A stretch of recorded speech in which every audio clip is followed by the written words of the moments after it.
Pass me that. Oh yeah! There she is. Liberty City. Yeah. You ever been? No. Crazy place, Nico. The release of Grand Theft Auto 4 was as close as we will get to a video game release turning into a national holiday. People took off work and high school classrooms were half filled. Everyone was going out to get a copy of the next generation of the famous series. The game sold 3.6 million copies in its first day and 6 million its first week. So far, the game has sold 22 million copies. Practically everybody has a copy of this game, and for good reason. The game was hyped, and it actually lived up to it. Come in! Make yourself at home. What's mine is yours. Got him!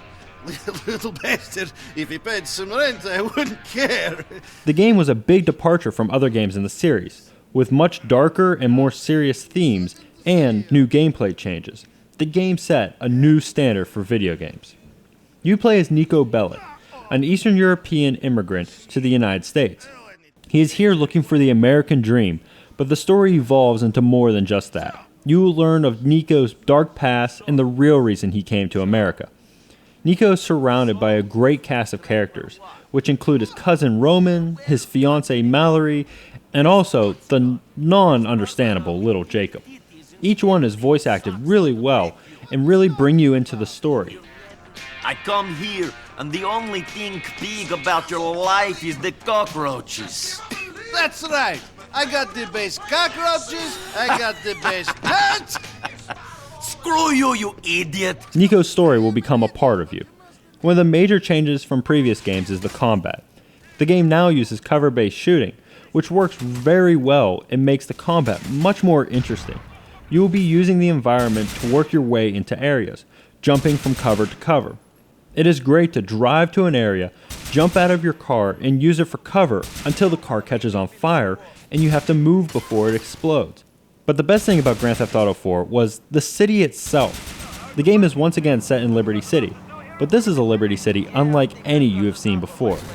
Never before had I felt like I was in a real city. You can tell how much care went into each and every detail.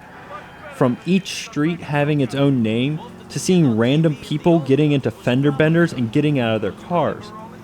All the little things add up to create a living, breathing city. Each area of the city feels very different from one another, from the industrial Brooker to the business district Algonquin. There are so many things for you to do if you don't feel like doing the stories. You can go to the internet cafe and use a dating site, or you can take your girlfriend bowling, or play darts with your cousin, or my personal favorite, and take a helicopter ride and see how good looking the city really is. First me over the Humboldt River. She's dirty, she's deep, and she has her secrets, you betcha. Yeah. My only complaints are mere nitpicks than real problems. I would have liked to see a mid-mission checkpoint system.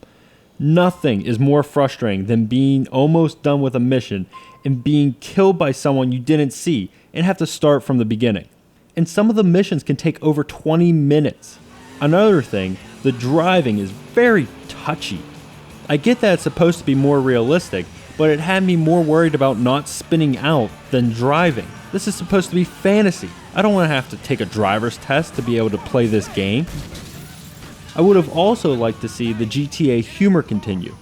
This game is very serious and gritty.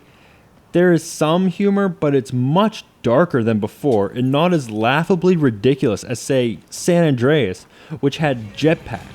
GTA 4 should continue to be seen as it is, a crowning achievement of video game design. The game is beautiful, engrossing, and great to play, and should be held as the gold standard of open world games, at least until GTA 5 comes out.